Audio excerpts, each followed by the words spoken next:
Delete beam break at intersection. Note, when using beam editing functions, beam lines must be placed on either the beam or beam SE layer. Delete beam.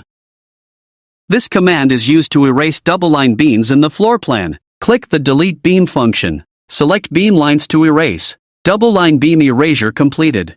Change beam width. This command is used to modify the width of already drawn beam lines.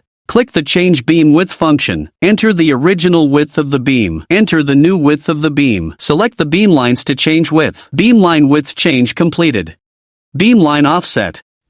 This command is used to align the beam line with the edge of the column or offset it to one side. Click the Beam Line Offset function. Select a beam to be eccentric. Specify offset distance or select the alignment point. Beam line offset completed. Intersection processing.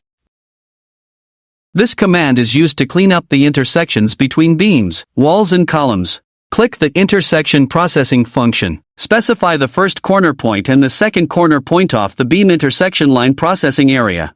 Beam intersection processing completed. Join beam lines. This command is used to connect two broken beam lines. Click the Join Beam Lines function. Select the first beam to connect. Select the second beam to connect. Beam line connection completed. Break at intersection. This command allows intersecting lines to be broken at their intersection point as needed. Click the Break at Intersection function. Select the entity to be broken. Specify the point to break on the entity. Intersection break completed. Thanks for watching. Best for all Explorer software.